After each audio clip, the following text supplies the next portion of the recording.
విధంగా చదివిస్తాం మేము రేపు అధికారంలోకి వస్తే అని చెప్పి ఎన్నికల్లో హామీ ఇచ్చింది. 5 లక్షలు ఇచ్చి విద్యానిధి పథకాన్ని ప్రతి విద్యార్థి ఉన్నత విద్య చదివే ప్రతి విద్యార్థి కూడా 5 లక్షల రూపాయలు పెట్టి విద్యానిధి పథకాన్ని ప్రవేశపెడతామని చెప్పి అన్ని వర్గాల కోసం పెడతామని చెప్పి ఎన్నికల ముందు హామీ ఇచ్చారు. ఇవాళ అధికారంలోకి వచ్చిన తర్వాత ఇవాళ వాటి ఊసే లేదు. అదేవిధంగా ఇవాళ ఇంజనీరింగ్ కాలేజీలు అన్ని ఫీజు మొత్తం ప్రభుత్వమే భరిస్తుంది. ఏ పేదవాళ్ళు కూడా సొంతంగా కట్టుకోవాల్సిన అవసరం లేకుండా పూర్తి ఫీజును ప్రభుత్వమే భరిస్తుందని చెప్పి రేవంత్ రెడ్డి గారు ఆ రోజు ఎన్నికల ముందు ఈ రాష్ట్రంలోని పేద ప్రజలందరికీ కూడా హామీ ఇవ్వడం జరిగింది. ఇవాళ అధికారంలోకి వచ్చి 15 ఏళ్ళు దాటిపోయినా కనీసం ఫీజుల నియంత్రణ మీద ముఖ్యమంత్రి గారు ఒక్కసారి కూడా ఉన్నత స్థాయి సమీక్ష నిర్వహించలేదు. ఇవాళ స్కూల్ ఫీజుల విషయంలో అట్లనే ఉంది, ఇవాళ ఇంటర్మీడియట్ విద్యా విజయంలో అట్నే ఉంది, డిగ్రీ కాలేజీలో అట్నే ఉంది, ఇంజనీరింగ్ కాలేజీలో మాత్రం ఇక చెప్పుకునే పరిస్థితే లేదు. ఇవాళ టీఏఎఫ్ఆర్స్ కోసం చాలా కాలేజీలు వాళ్ళందరూ రిపోర్ట్లు ఇచ్చారు. మాకు కాలేజీ ఫీజు పెంచాలని చెప్పి ప్రతి కాలేజీ కూడా ఇంజనీరింగ్ కాలేజీ ప్రతి కాలేజీ కూడా దాదాపు 175 కాలేజీలకు పైగా వాళ్ళందరూ కూడా ఇవాళ టీఏఎఫ్ఆర్స్కి దరఖాస్తు చేసుకున్నారు మా ఫీజులు పెంచాలని చెప్పి.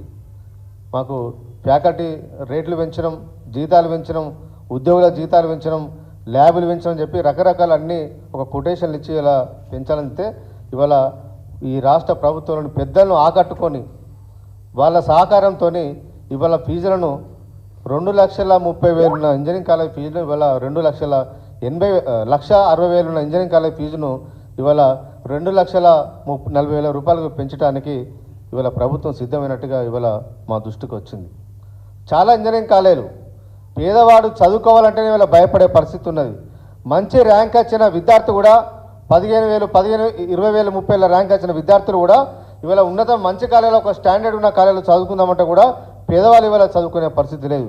పోనీ ఆర్డినరీ కాలేజీలో చదువుదామంటే అలా కూడా చదవలేని పరిస్థితికి ఇవాళ ఈ రాష్ట్ర ప్రభుత్వం ఇవాళ ఫీజుల పేరు ఇవాళ భయపెడతా ఉన్నది. దాని మీద ఒక నియంత్రణ లేదు, ఒక సమీక్ష లేదు.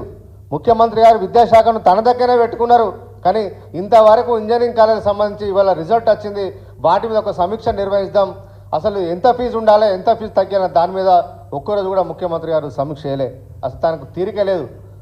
అందాల పోటీల ఉన్న ఆసక్తి ముఖ్యమంత్రి గారికి ఈ రాష్ట్రంలోని ఫీజుల నియంత్రణ మీద, ఫీజులు తగ్గియాల దాని మీద, మెరుగైన విద్యను అందించాలన్న దాని మీద ముఖ్యమంత్రి గారికి సోయినట్టుగా ఎక్కడ కనిపిస్తలేదు.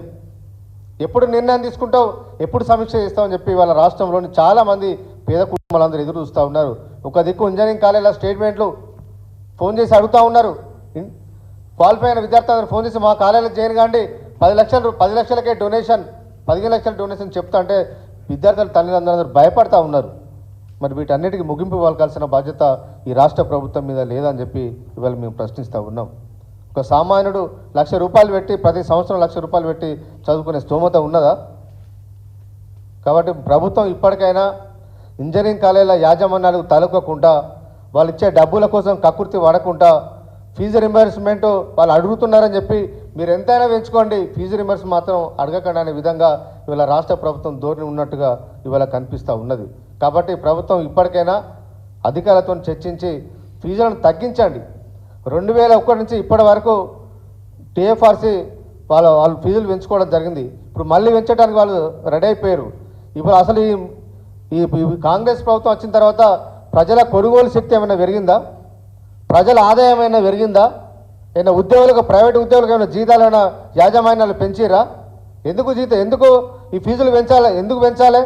దీని మీద ప్రశ్నించాల్సిన బాధ్యత, అడగాల్సిన బాధ్యత, నియంత్రించాల్సిన బాధ్యత రాష్ట్ర ప్రభుత్వానికి లేదా? ముఖ్యమంత్రి రేవంత్ రెడ్డి గారికి లేదా? ఎందుకు సోయలేనట్టుగా వ్యవహరిస్తూ ఉన్నారు? దోచుకుంటే ప్రజలనే దోచుకుంటారు కదా, మాకేం సంబంధం అన్నట్టుగా ఇవాళ రాష్ట్ర ప్రభుత్వం వ్యవహరిస్తూ ఉన్నది. మేమేం రాష్ట్ర ప్రభుత్వం పూర్తిగా ₹1,00,000 కానీ 2 లక్షలు కానీ పూర్తి స్థాయి ఫీజులు మేము భరిస్తలేం కదా, కట్టుకుంటే ప్రజలే కట్టుకుంటారు, మాకేందన్నట్టుగా ఇవాళ రాష్ట్ర ప్రభుత్వం వ్యవహరిస్తూ ఉంది. ఇలాంటి వ్యవహారం మంచిది కాదని చెప్పి ఈ ప్రభుత్వాన్ని మేము కోరుతూ ఉన్నాం. నిజంగా మీకు చిత్తశుద్ధి ఉంటే ఎన్నికల ముందు మీరు ఏదైతే హామీ ఇచ్చారో ఆ హామీని నిలబెట్టుకోండి. పేదవాళ్ళ మీద భారం పడకుండా మీ పాలన ఉండాలని చెప్పి ఇవాళ మేము కోరుతూ ఉన్నాం. ఇవాళ ముఖ్యమంత్రి గారు చాలా బిజీగా ఉన్నారు, అన్ని శాఖలను తన దగ్గరనే పెట్టుకున్నారు. కీలకమైన శాఖలన్నీ తన దగ్గరనే పెట్టుకున్నారు. మున్సిపల్ తన దగ్గరనే పెట్టుకున్నారు, విద్యాశాఖను కీలకమైన శాఖలన్నీ తన దగ్గరనే పెట్టుకున్నారు. కానీ ఇవాళ పరిపాలన మీద మాత్రం దృష్టి పెట్టట్లేదు. విద్యాశాఖ మీద, ముఖ్యమైన విద్యాశాఖ మీద మాత్రం ముఖ్యమంత్రి దృష్టి పెట్టక అప్పుడప్పుడు శ్రీధరబాబు గారికి అప్పచెప్తా ఉన్నారు. నీకు కష్టమైతే శ్రీధరబాబు గారికి విద్యాశాఖను అప్పచెప్పండి, లేదంటే మరో మంత్రికి అప్పచెప్పండి. ఇట్లా చూసి చూడనట్టుగా వివరించడం వల్ల పేదవాళ్ళు నష్టపోతున్నారన్న విషయాన్ని ముఖ్యమంత్రి గారు ఇప్పటికైనా గ్రహించాలని చెప్పి ఈ ప్రభుత్వాన్ని డిమాండ్ చేస్తూ ఉన్నాం. ఇవాళ మీరు నెగ్లిజెన్స్గా మీరు వ్యవహరిస్తే ఇవాళ నష్టపోయేది పేద ప్రజలు. లక్ష కుటుంబాలు ఇవాళ నష్టపోయే పరిస్థితి కనిపిస్తూ ఉన్నది. లక్ష కుటుంబాల మీద ఆర్థికపరమైన వేళ భారం పడబోతుంది. కాబట్టి దీన్ని నియంత్రించాల్సిన బాధ్యత ఈ రాష్ట్రంలోని పెద్దనగా ముఖ్యమంత్రి గారి ఉంది. కాబట్టి ఇప్పటికైనా ప్రభుత్వం దిగివచ్చి ఈ ఫీజుల నియంత్రణ మీద ప్రభుత్వం దృష్టి పెట్టాలని చెప్పి మేము కోరుతా ఉన్నాం. ఇవాళ ఎలాంటి ఫీజులు పెంచదు, పేదవాళ్ళ మీద భారం పడకుండా చూడాల్సిన బాధ్యత ఈ ప్రభుత్వం మీద ఉంది. కొన్ని ఇంజనీరింగ్ కాలేజీలు అయితే టీఎఫ్ఆర్సీ ఆడిటర్లతో కుమ్మక్కైతే ఉన్నారు, ఆడిటర్లను మేనేజ్ చేస్తూ ఉన్నారు. ఈ కాలేజ్ యాజమాన్య ఆడిటర్లు వాళ్ళ ఆడిటర్లు కూర్చొని మాట్లాడుకొని ఇంత పెంచుకుందామని చెప్పి వీళ్ళు అనుకోవడం వల్ల ఒక సిండికేట్ అయితే ఉన్నారు. ఇవాళ చాలా కాలేజీ కూడా సిండికేట్ కావడం వల్ల కూడా ఇవాళ ప్రజల మీద ఇవాళ భారం పడుతుంది. కాబట్టి ప్రభుత్వం ఒక ఉన్నత స్థాయి సమీక్షను ఏర్పాటు చేసి ఫీజులు తగ్గించే ప్రయత్నం చేయాలని చెప్పి కోరుతా ఉన్నాం. ఎవరైతే దొంగ రిపోర్ట్లు తయారు చేసిరో, కాలేజీ యాజమాన్యాలు దొంగ రిపోర్ట్లు తయారు చేసిరో వాటన్నిటిపైన ప్రభుత్వం ఉన్నత స్థాయి సమీక్ష నిర్వహించి థర్డ్ పార్టీ ఆడిటింగ్ చేసి ఎవరైతే తప్పుడు రిపోర్ట్లు ఇచ్చిరో, తప్పుడు జీతాలు ఎక్కువ జీతాలు తక్కువ జీతాలు ఇచ్చి కూడా ఎక్కువ జీతాలు ఇచ్చినట్టు వాళ్ళు రిపోర్ట్లు టీఎఫ్ఆర్సీకి సమర్పించారో వాటి అన్నిటి మీద సమగ్రమైన విచారణ జరిపించి తప్పు చేసిన ఆడిటర్లు అందరినీ వాళ్ళ లైసెన్స్ రద్దు చేయాలని చెప్పి ఇవాళ మేము ప్రభుత్వాన్ని డిమాండ్ ఇస్తూ ఉన్నాం. భవిష్యత్తులో తప్పుడు ఆడిటింగ్ చేయాలంటే ఎవరు చేయాలని కూడా భయపడే విధంగా ఇవాళ ప్రభుత్వం చర్యలు తీసుకోవాలని చెప్పి, అట్లయితేనే న్యాయం జరుగుతుంది, అట్లయితేనే ఎవరైనా భయపడతారు, అట్లయితేనే ఈ ప్రభుత్వానికి కూడా ఆదాయం వస్తుంది, అట్లయితేనే పేదవాళ్ళ మీద భారం పడదు అనే విషయాన్ని ఇవాళ ప్రభుత్వం దృష్టికి తీసుకొస్తూ ఇప్పుడు ఈ ఫీజులు మాత్రం ఈ అకాడమిక్ ఇయర్ 2025-26 అకాడమిక్ ఇయర్ నుంచి మరో 2 ఏళ్ల పాటు ఈ రాష్ట్రంలో పేదల ఆర్థిక పరిస్థితిని దృష్టిలో పెట్టుకొని, ఈ రాష్ట్ర ప్రభుత్వ ఆర్థిక పరిస్థితిని కూడా దృష్టిలో పెట్టుకొని ఈ ఇంజనీరింగ్ కాలేజీల ఫీజులను పెంచొద్దని చెప్పి ఇవాళ ప్రభుత్వాన్ని మేము డిమాండ్ ఇస్తూ ఉన్నాం. ముఖ్యమంత్రి గారు మొన్ననే అన్నారు, నన్ను కోసుకున్న సంపత్తిని కూడా నా దగ్గర పైసలు మీరు ఏం చేసుకుంటారో చేసుకోరు అన్నారు. ఒక రాష్ట్ర ప్రభుత్వ పెద్దనగా మీ దగ్గరనే డబ్బు లేకపోతే పేదవాళ్ళ దగ్గర ఎక్కడ డబ్బు ఉంటుంది? పేదవాళ్ళు ఎట్లా ఇంజనీరింగ్ కానీ ఉన్నతమైన మంచి విద్యను చదువుకుంటారో ముఖ్యమంత్రి గారు ఒక విజ్ఞతతో ఆలోచించాలని చెప్పి కోరుతా ఉన్నాం. ఈ ప్రభుత్వంలోని పెద్దలు మంత్రులు కూడా ఆలోచించాలని నేను కోరుతా ఉన్నా. కాలేజీల యాజమాన్యం కూడా మేము కోరుతా ఉన్నా.